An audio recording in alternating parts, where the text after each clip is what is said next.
Hey, what's up, what's up, what's up, what's up? Gracious good morning to you good people. It's your girl KB. You know what I do, and you know why I do it. It is Friday morning. It's April 18th, and it is 3:45 in the a.m. I want to share something with y'all. I need you to stay with me for a minute, because after I'm finished, you're going to find yourself saying, yep, exactly. You know, I came in this morning to a few emails, and I wish I could say they made me smile. I want to say they serve to frustrate me. And I'm frustrated because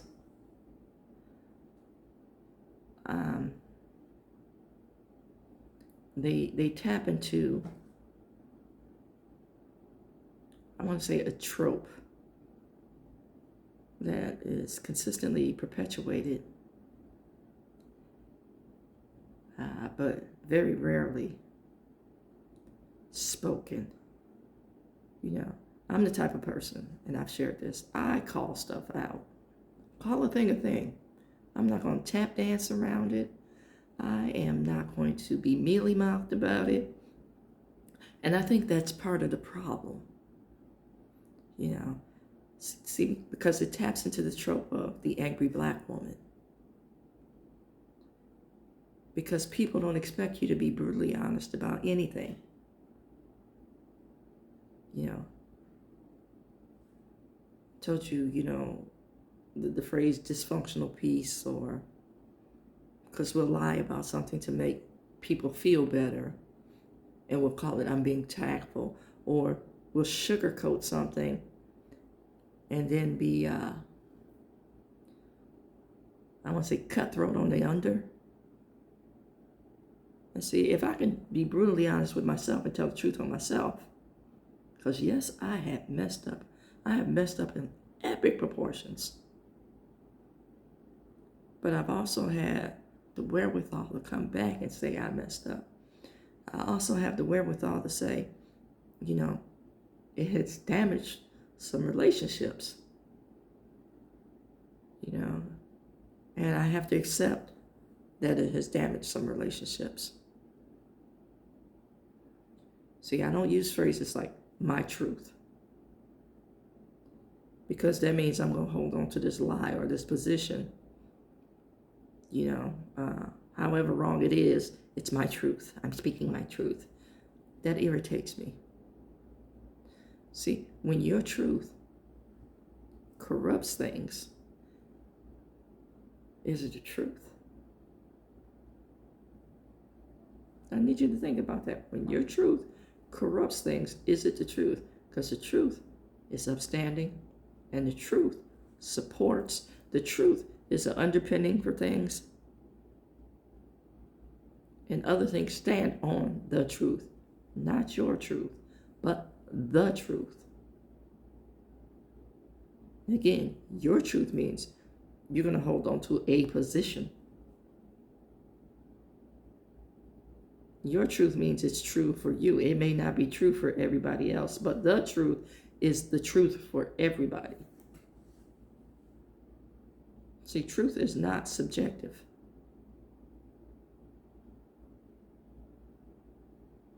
That part. So that being said, I come in, and because I'm brutally honest about things and I don't hold my tongue, everybody thinks that, they can fill in the blank, and the blank is usually I'm this angry person. If I'm upset, I'm going to tell you why I'm upset.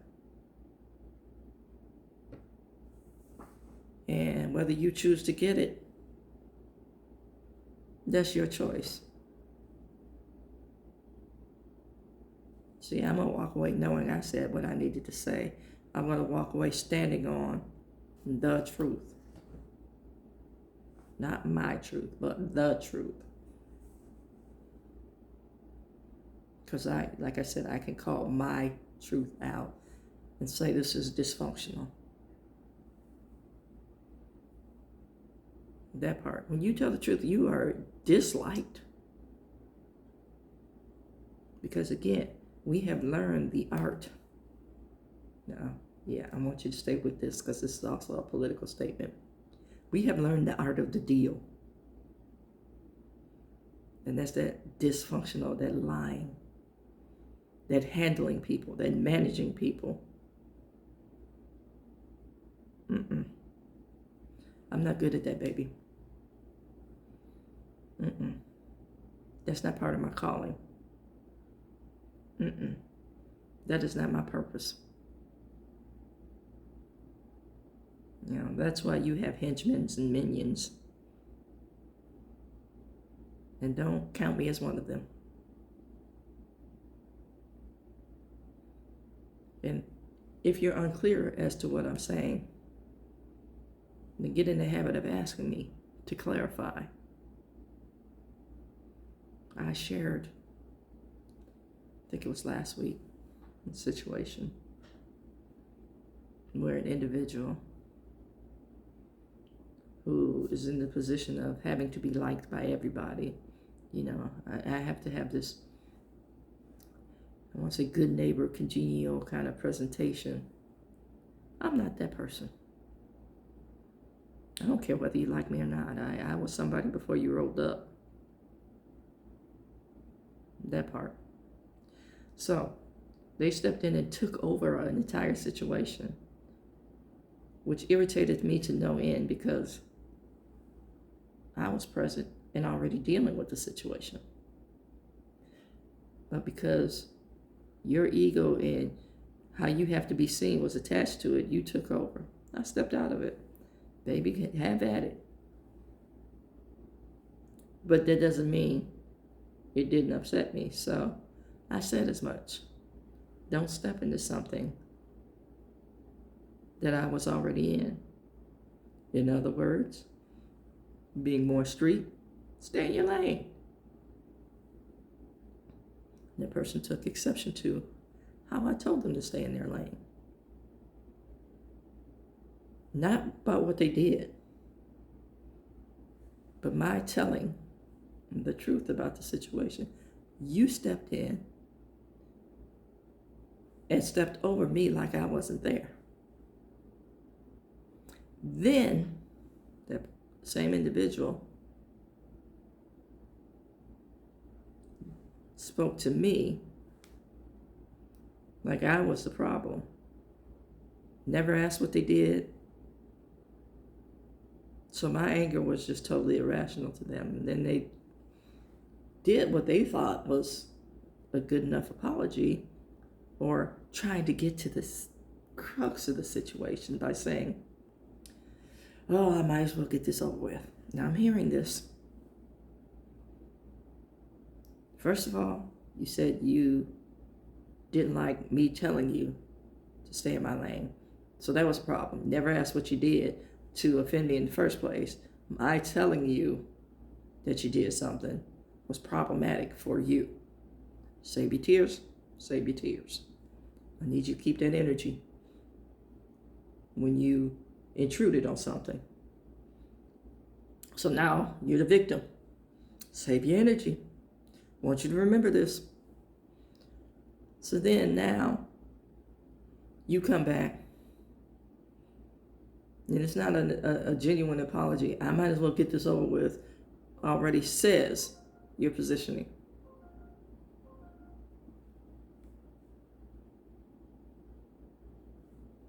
My response was, then why are you attempting to talk to me? If it's a burden, why are you attempting to speak to me? Couldn't answer that. To which I said goodbye. But you kept talking. I'm done. Bye.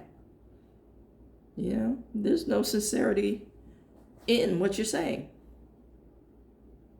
Just like there was no altruism in your actions in the first place when you illegally merged. You didn't have a full car length.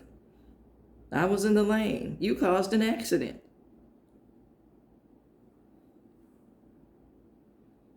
Okay.